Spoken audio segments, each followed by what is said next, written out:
Bonjour et bienvenue dans ce cours dédié à la méthodologie de la recherche en théologie. Je m'appelle Emmanuel Dobre et je serai votre guide pendant les 4 séances prévues pour ce cours, qui fait partie des enseignements dispensés au centre Dumitru Staniloae. Le but de nos rencontres sera double.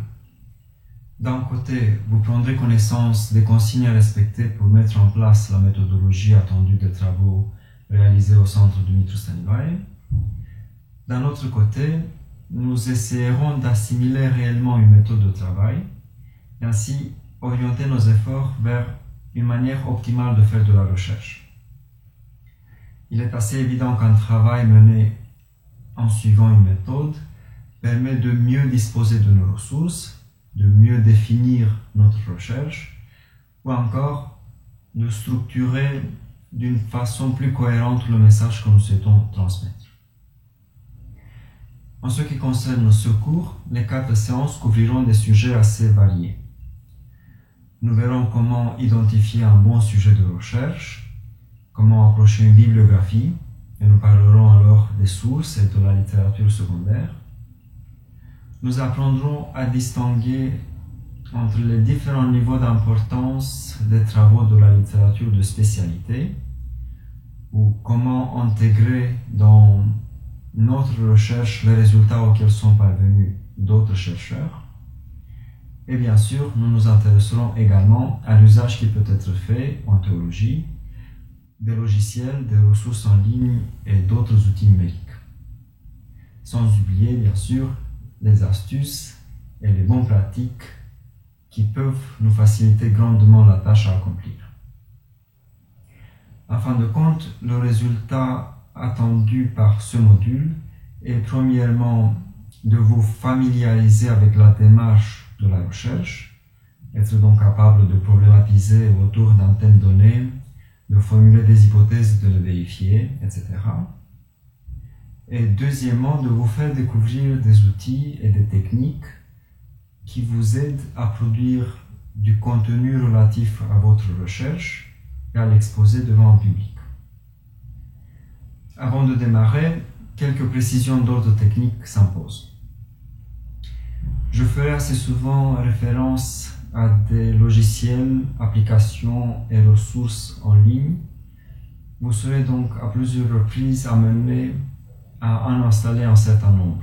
Vous devez donc vous assurer que vous avez les droits suffisants pour apporter des modifications à la configuration de votre appareil. Ensuite, lorsque je donne des exemples d'usage d'outils numériques, je le ferai en me basant sur la configuration de mon ordinateur qui fonctionne sous Windows 10. Je vais donc me concentrer sur les spécificités d'une activité exercée sous Windows 10, mais vous devriez pouvoir adapter assez facilement mes instructions à votre environnement numérique et à vos habitudes de travail. Si vous rencontrez des difficultés à paramétrer votre ordinateur, votre appareil, n'hésitez pas à me poser des questions. Je peux essayer de répondre à vos questions, en sachant toutefois que je ne suis pas un professionnel de l'informatique, donc je risque d'arriver assez rapidement à la limite de mes connaissances. Mais n'hésitez pas à me faire part de vos suggestions, vos remarques, vos questions. Voilà pour les questions d'ordre technique. Passons maintenant au thème de cette première séance, qui est le travail avec un logiciel de traitement de texte. Aujourd'hui, nous parlerons des éléments suivants: l'affichage et la disposition du contenu sur une page, l'organisation de ce contenu, l'ajout d'informations complémentaires et le partage et l'impression d'un document. Pour ma présentation, j'ai fait le choix de travailler avec le logiciel Writer de la suite bureautique LibreOffice. Je le préfère au logiciel Word de la suite Microsoft Office, car LibreOffice est gratuite et en plus, les logiciels de cette suite fonctionnent sur différents systèmes d'exploitation, que ce soit du Windows, du Mac ou du Linux. Commençons par quelques points fondamentaux à tout travail de traitement de texte. L'affichage de texte sur la page. j'estime important de faire, dès le début, un petit tour d'horizon des fonctionnalités des bases que nous allons évoquer souvent. Vous verrez que leur connaissance et leur maîtrise vous seront d'une réelle utilité.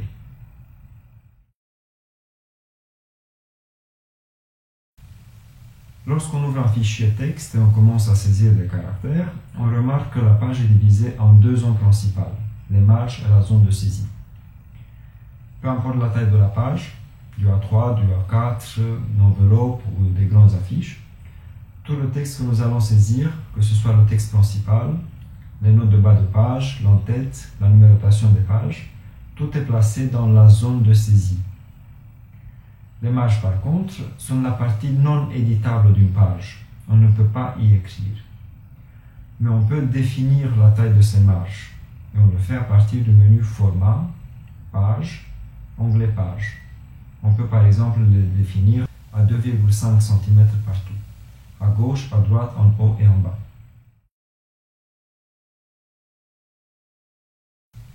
Veuillez noter que lorsqu'on ajoute un arrière-plan ou des bordures aux pages en document, l'arrière-plan et les bordures ne dépassent pas non plus la zone délimitée par les marges.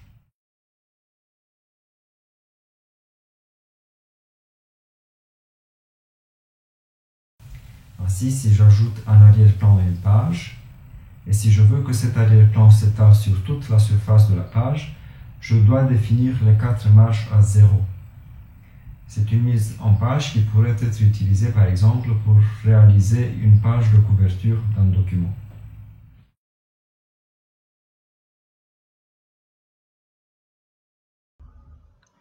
Pour modifier l'apparence, c'est-à-dire le rendu visuel de votre texte, vous devez modifier la mise en forme des caractères. Les paramétrages spécifiques se trouvent dans le menu Format, Caractères. Là, vous avez la possibilité de choisir le type de police de caractère convenable.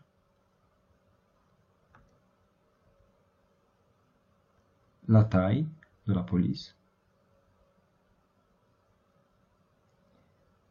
Ou encore de définir si la police est en gras ou en italique ou en style normal. On peut aussi définir dans les effets de caractère la couleur de la police ou des effets supplémentaires comme les petites majuscules. Regardez ici dans la prévisualisation, là où c'est écrit lorem ipsum, regardez l'effet des petites majuscules. Dans l'onglet Position, il y a une autre fonctionnalité qu'on utilisera souvent, c'est l'exposant, ou encore l'indice. L'exposant, on l'utilise pour écrire par exemple les siècles. Veuillez noter qu'il est courant d'utiliser la police de caractère Times New Roman, mais Writer vous propose par défaut d'utiliser la police Libération Serif, qui ressemble beaucoup à Times New Roman. Sous Word de Microsoft Office, par contre, la police par défaut, dans les dernières versions du logiciel en tout cas, est Calibri en taille 11. Dans la mesure du possible, dans vos travaux, utilisez la police Times New Roman taille 12, sauf indications contraires de la part de votre directeur de recherche ou de votre personne de contact lorsque vous envoyez un article ou un rapport d'avancement des travaux, etc. Voyons maintenant quelles sont les possibilités de mise en page de ces caractères. Le formatage d'un paragraphe se fait à partir du menu Format, Paragraphe, qui vous permet de définir plusieurs paramétrages. Des retraits, des espacements, en interligne, l'alignement du texte, pour les définir brièvement. En retrait est l'espace vertical qui sépare un paragraphe de la marge de gauche de la marge de droite de la page. Il existe aussi un retrait de la première ligne d'un paragraphe pour créer un alinéa. Donc si je mets ici un retrait de 2 cm avant le texte et de 2 cm après le texte, mon paragraphe s'affichera de la manière suivante. Il s'agit du paragraphe qui commence ici, après la liste à puces. Vous remarquez qu'il a été avancé en quelque sorte du côté gauche et qu'il s'arrête un peu avant du côté droit.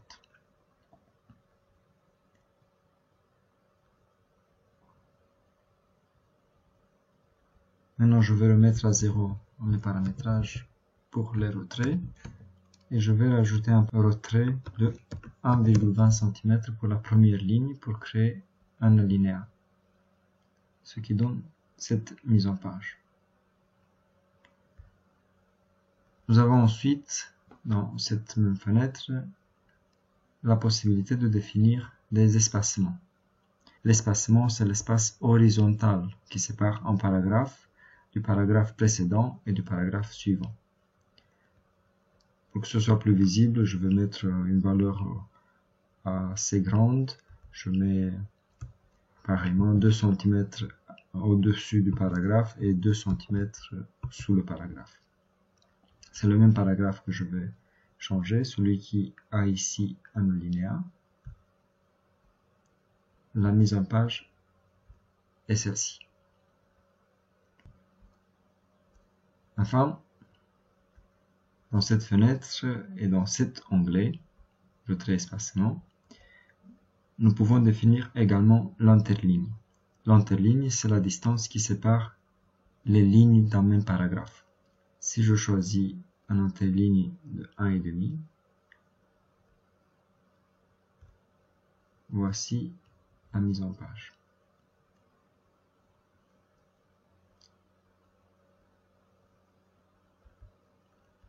Je vais revenir à l'interligne simple. Maintenant, nous pouvons aussi changer, et nous allons le faire assez souvent, nous pouvons changer l'alignement du paragraphe. Par l'alignement, on définit comment sont disposées les lignes d'un même paragraphe par rapport aux marges de la page. Le plus souvent, nous utiliserons l'alignement justifié ou l'alignement centré. Par défaut, les lignes sont alignées à gauche. Si je choisis l'alignement justifié, remarquez qu'ici, de côté droit, les lignes sont alignées avec la marge, ce qui n'est pas le cas pour les autres paragraphes.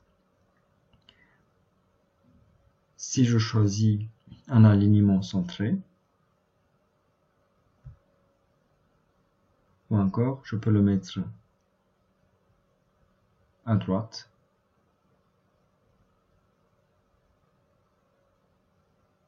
et il va s'aligner seulement du côté droit et pas du côté gauche.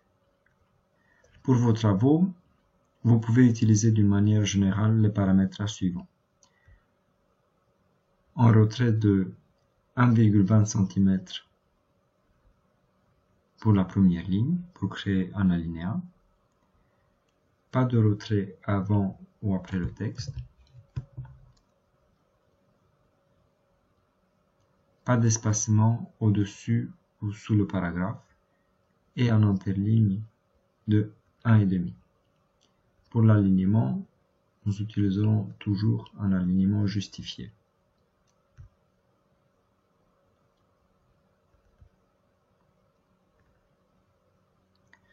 Cela étant dit, on peut se diriger vers des fonctionnalités plus avancées de ce logiciel.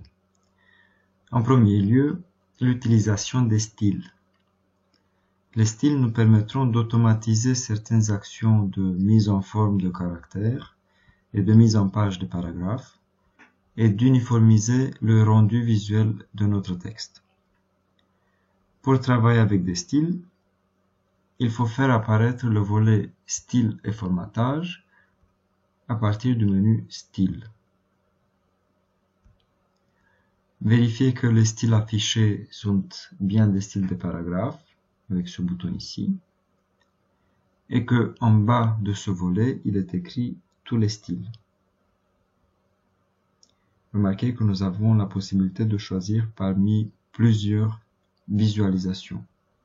Je note que lorsque je clique à l'intérieur d'un paragraphe de mon texte, le logiciel m'indique qu'un style y est déjà présent. Ici, c'est le style par défaut. Mais si je clique sur la ligne au-dessus, je vois que sur cette ligne, j'ai appliqué un style qui s'appelle titre 2. Plus haut encore, c'est le style qui s'appelle titre 1. Là, c'est à nouveau le style par défaut. Un style regroupe un ensemble de paramètres relatifs au caractère, au paragraphe, à la page, etc. C'est ce qu'on voit derrière ces boutons, placés tout en haut du volet style et formatage. Aujourd'hui, nous nous intéresserons uniquement au style de paragraphe. Lorsqu'on applique un style à certains paragraphes, on leur définit plusieurs attributs en une seule opération. Au lieu de passer pour chaque paragraphe par le menu format caractère pour modifier la police et par le menu format paragraphe pour modifier la disposition sur la page, on peut disposer ces paramétrages dans un style et ensuite on applique ce style sur les paragraphes concernés. Si par la suite nous souhaitons modifier le rendu visuel de ces paragraphes, il suffira de modifier le style pour que les paragraphes qui portent son nom soient modifiés automatiquement. Prenons un exemple. Dans mon texte, il existe 2 citations. Celle-ci, et sur la deuxième page, il y a une deuxième.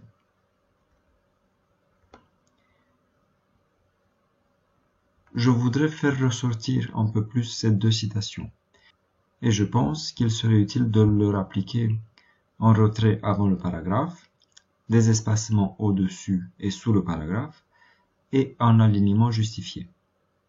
Je laisserai la citation en interligne simple.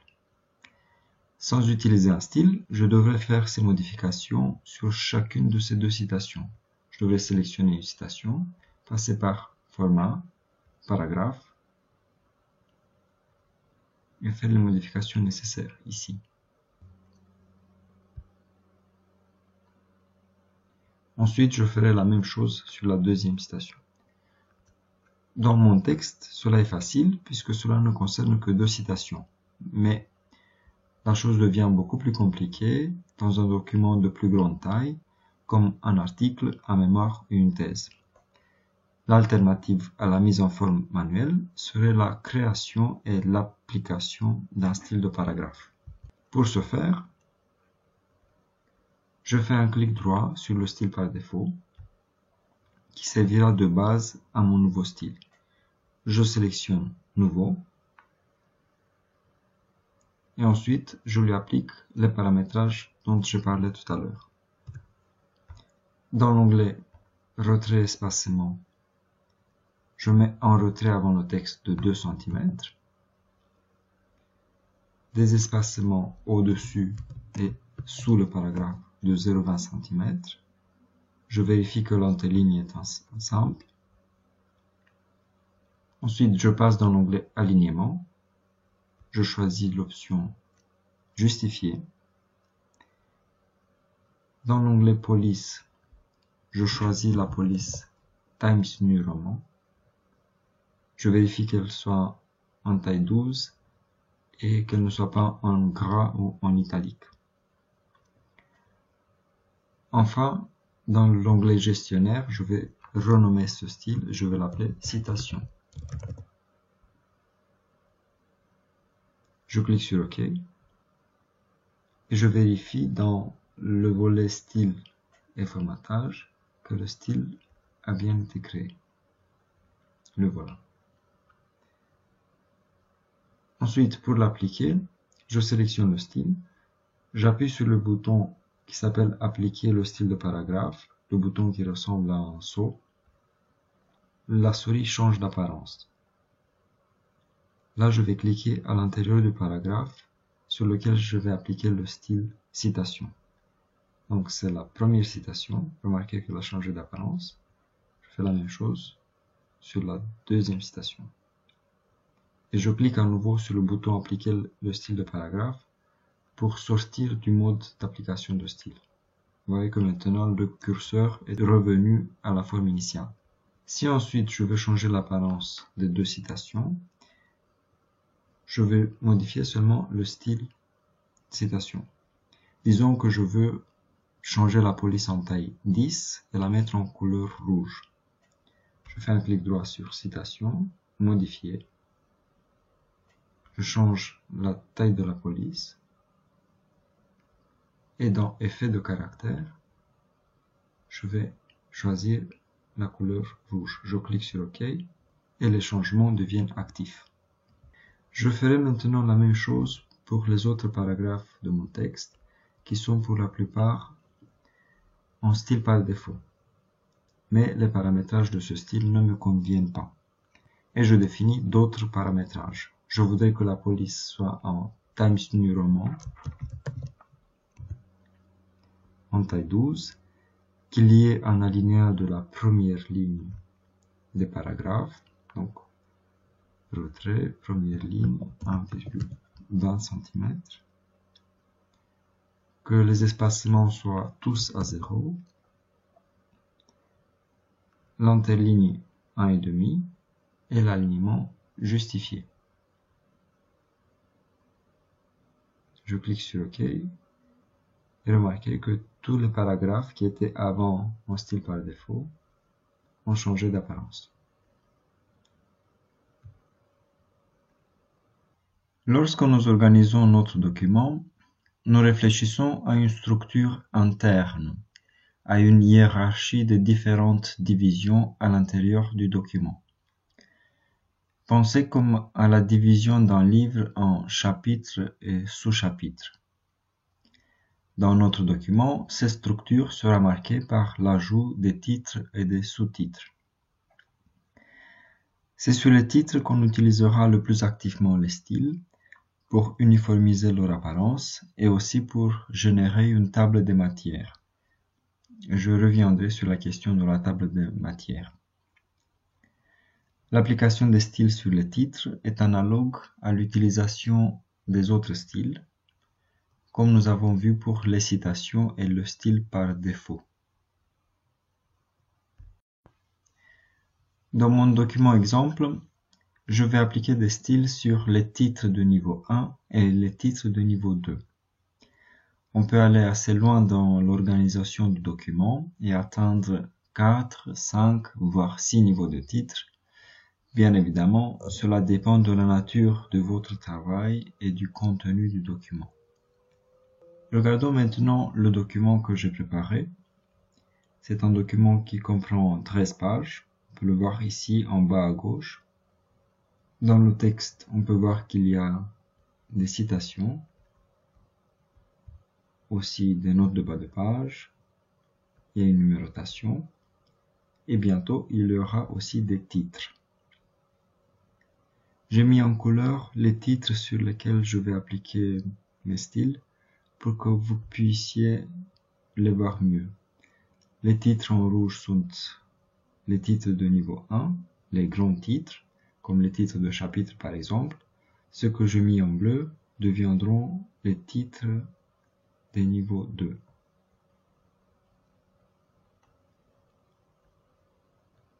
Pour appliquer mes styles, je vais commencer par les titres de niveau 1, les grands titres. Sur les titres de niveau 1, je vais appliquer le style qui s'appelle titre 1. Donc je le sélectionne. Je clique sur le bouton appliquer le style de paragraphe. Remarquez que le curseur change de forme. Et là, si je fais un clic, ce titre est maintenant passé en niveau 1. Je vais chercher le deuxième titre. Je sais qu'il y en a deux. Je clique là aussi. Maintenant, je vais faire la même chose pour les titres de niveau 2. Donc, je sélectionne le titre 2 et je l'applique sur les lignes en bleu.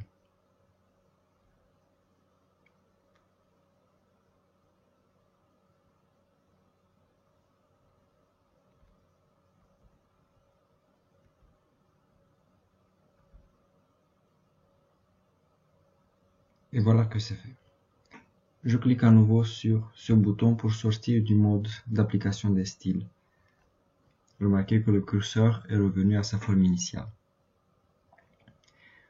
Puisque ces styles ne me conviennent pas dans leur formatage, je vais les modifier.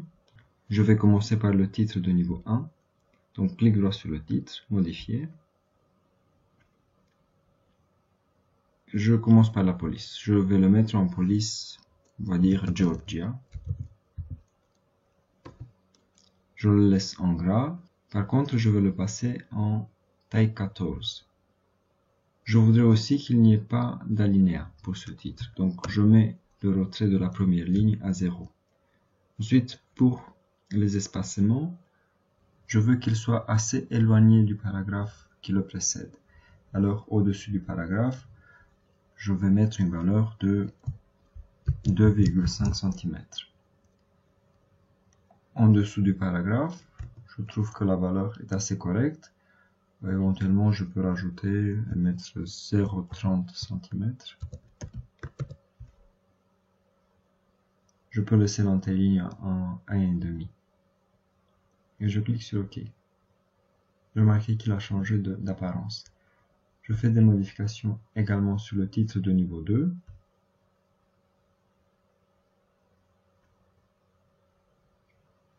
Je vais le mettre également en Georgia.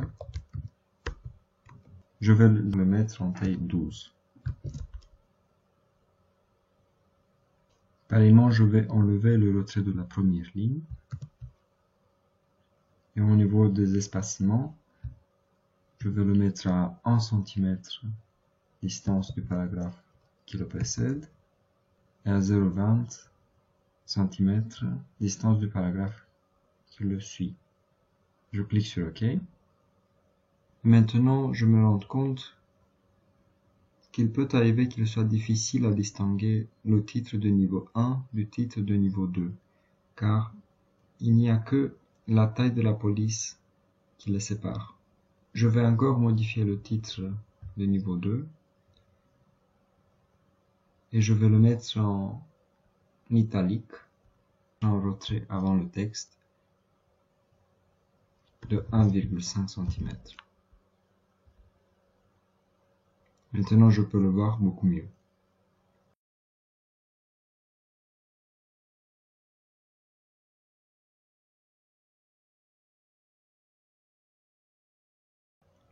L'application des styles sur les titres peut se faire pendant la rédaction du document, ou on peut intervenir à la fin de la rédaction et appliquer les styles sur chaque titre.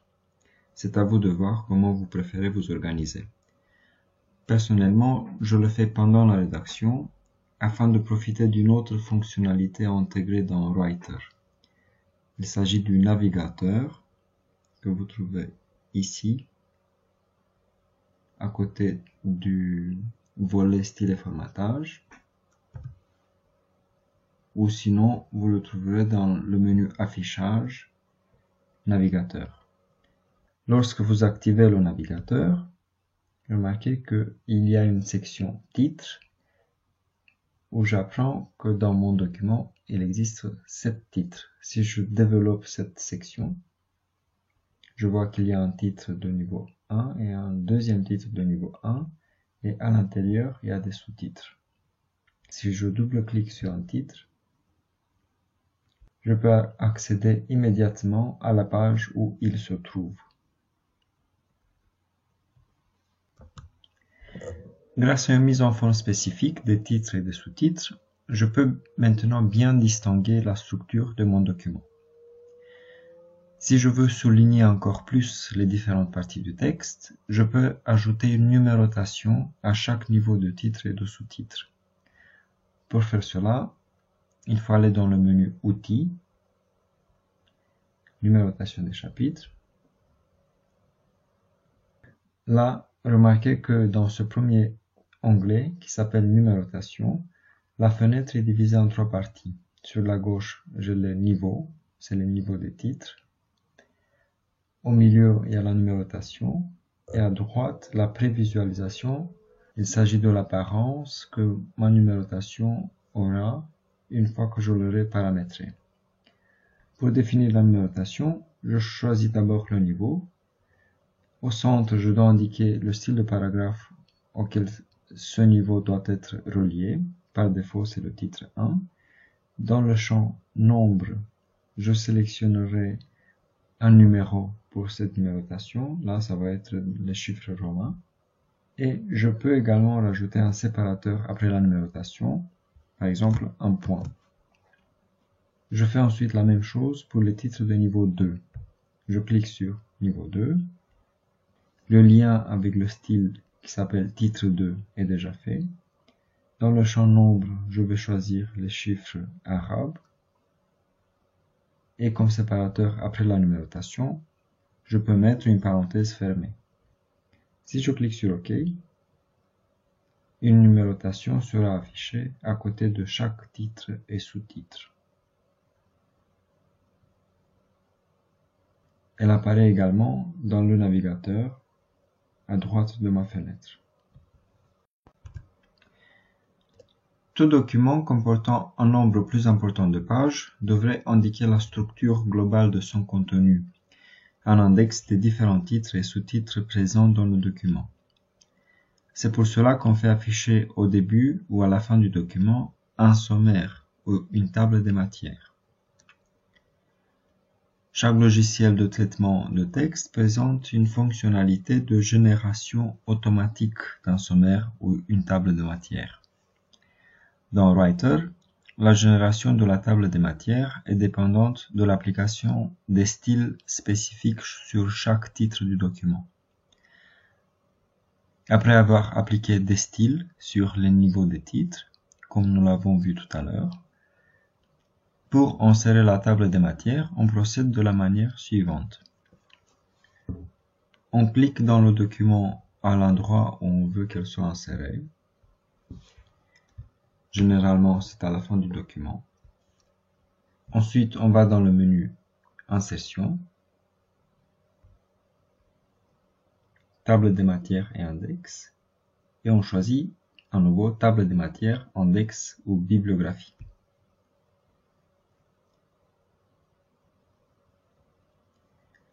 Il est bien sûr possible de mettre en forme les titres affichés dans la table des matières.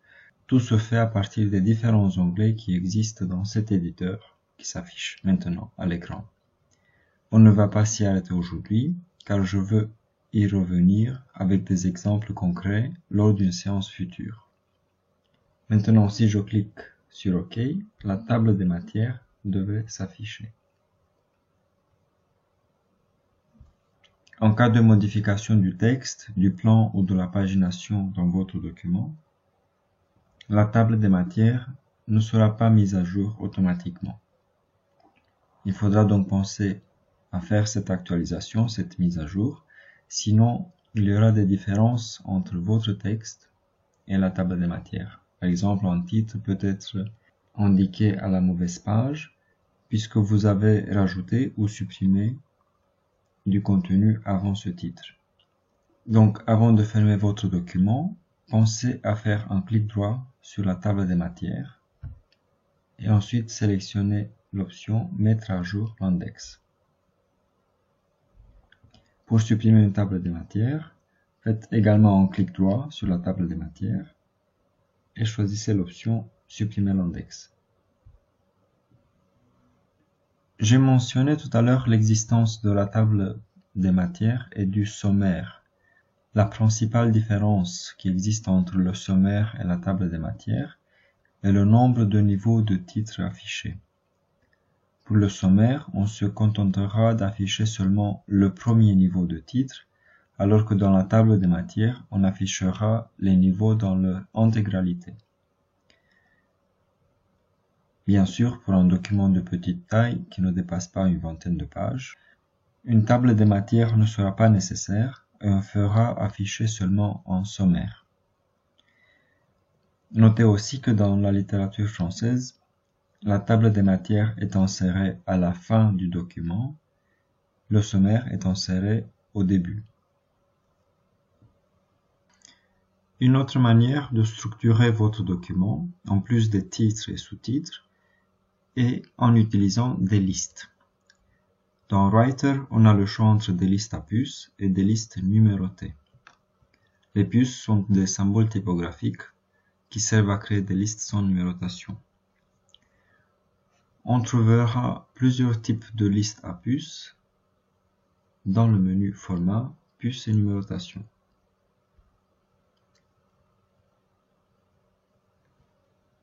Pour créer une liste, on sélectionne d'abord les lignes auxquelles on souhaite l'appliquer. Ensuite, on va dans le menu format, puis numérotation. Je vais choisir cette liste.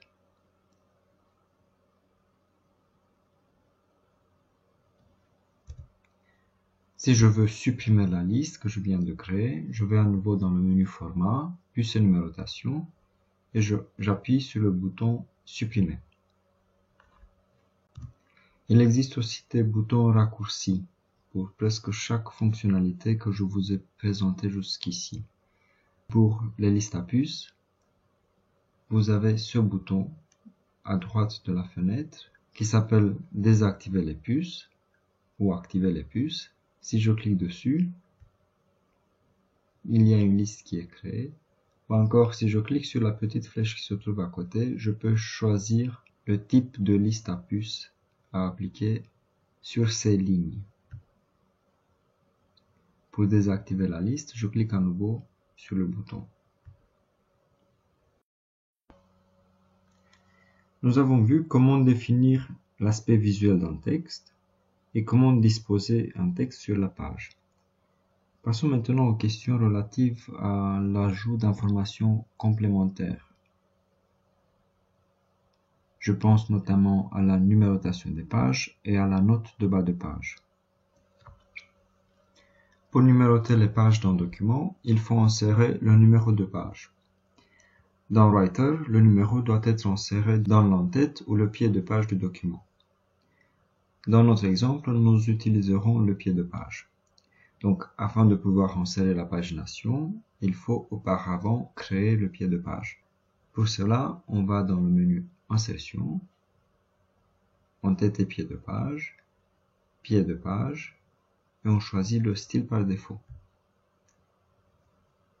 On voit bien qu'en bas de la page, une nouvelle zone a été créée. Et si je clique dedans, je vois qu'il s'agit du pied de page. Maintenant, pour la numérotation, je m'assure bien que je me trouve avec le curseur dans le pied de page. Ensuite, je vais à nouveau dans le menu Insertion, numéro de page, et la numérotation a été insérée sur les deux pages de mon document. La numérotation peut être mise en forme comme toute autre partie du document. Il faut sélectionner la numérotation. Je peux l'aligner au centre ou à droite.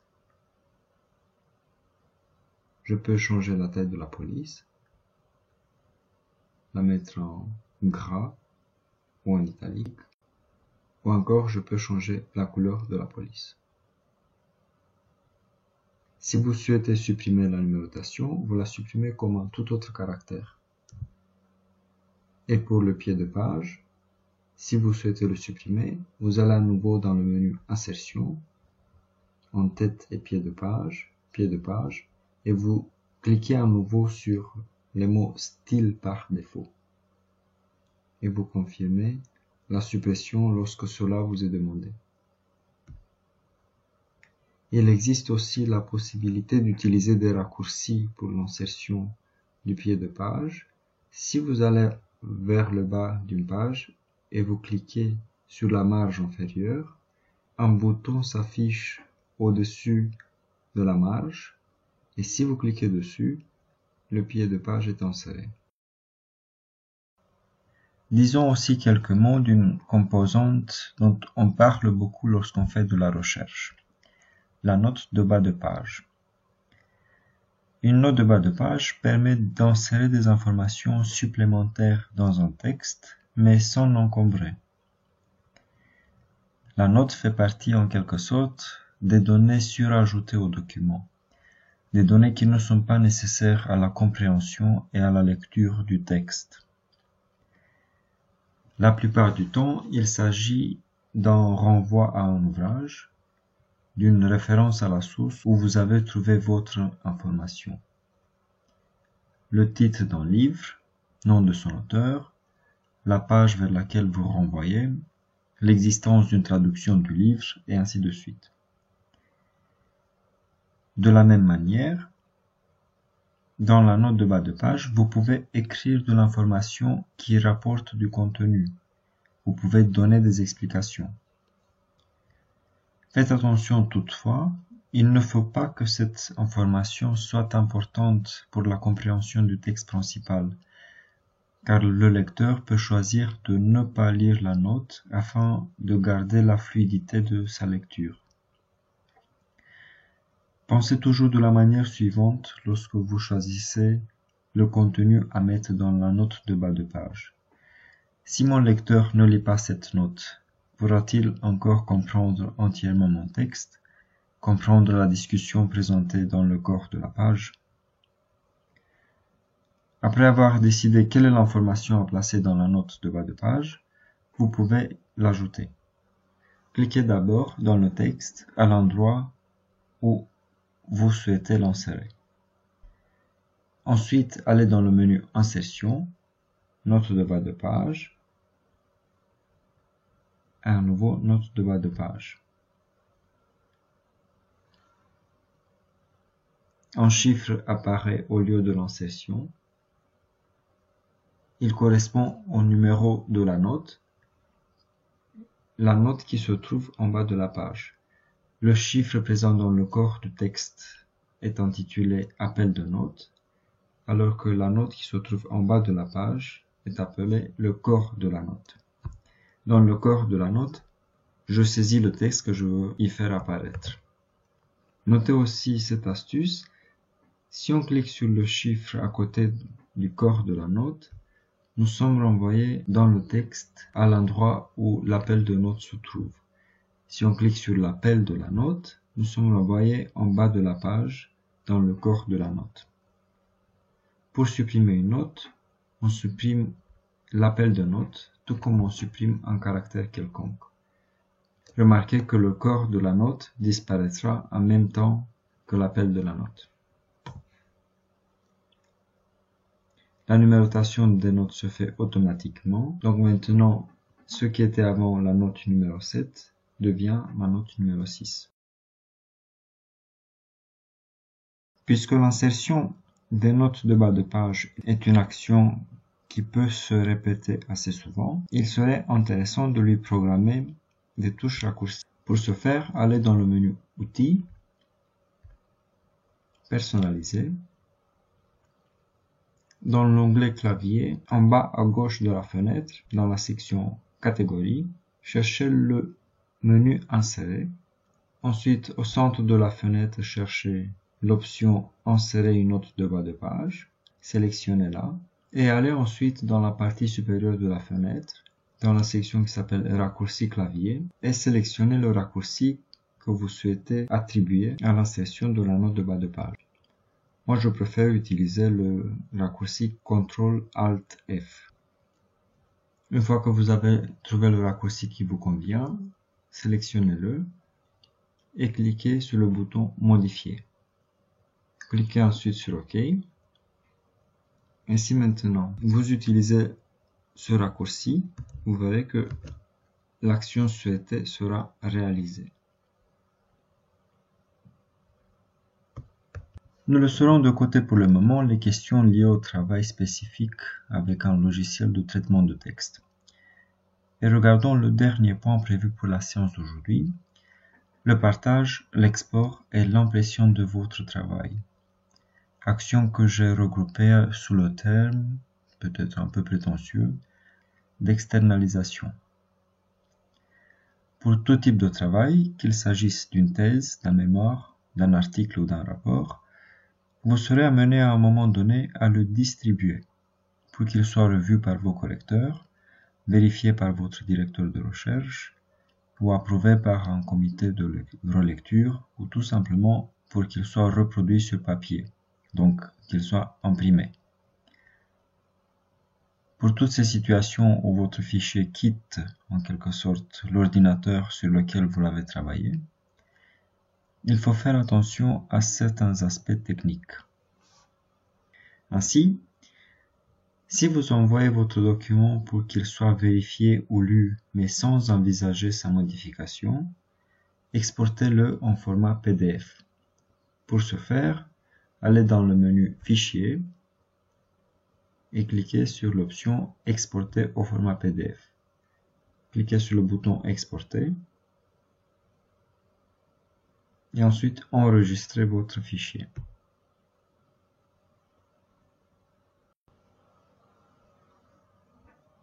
Le format PDF vous assure que le document gardera une même présentation, une même disposition du contenu sur les différents ordinateurs où on l'ouvrira.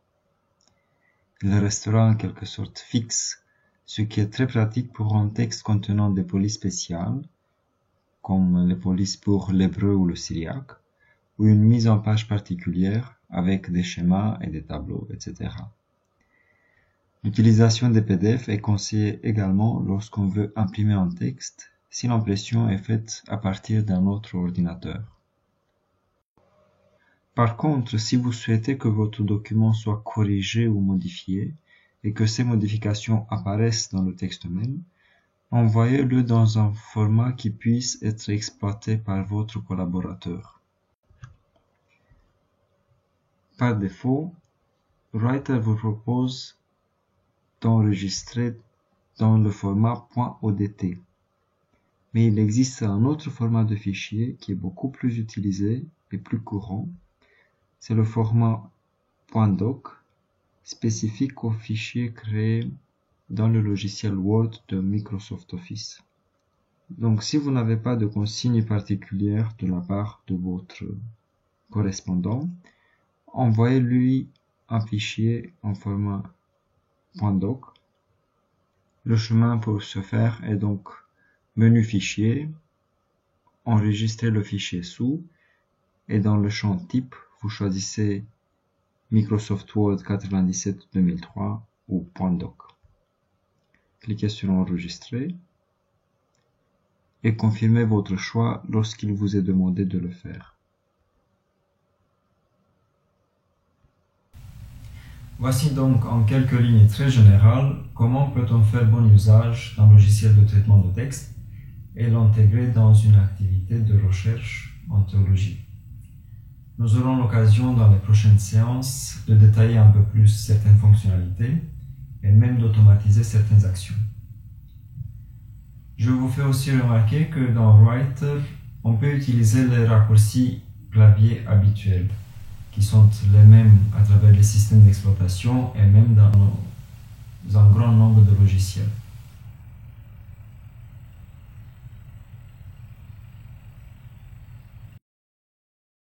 Je ne saurais pas vous indiquer une bibliographie adaptée à la thématique d'aujourd'hui, si ce n'est le livre paru en 2011 aux éditions ENI et qui est intitulé Writer 3.3, le traitement de texte dans OpenOffice.org et LibreOffice.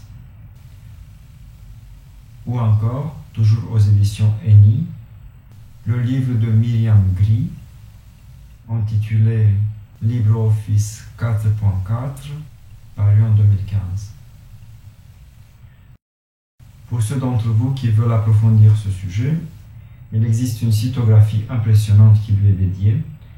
Vous pouvez la trouver en faisant une recherche sur Internet des mots-clés tutoriel, Writer, LibreOffice. Je vous recommande aussi vivement le site c2im.org qui structure d'une manière très intelligente des contenus relatifs à l'intégration des technologies de l'information et de la communication dans le processus d'enseignement. Voilà, j'arrête ici ma présentation pour aujourd'hui. Je vous remercie de votre attention et vous dis à très bientôt.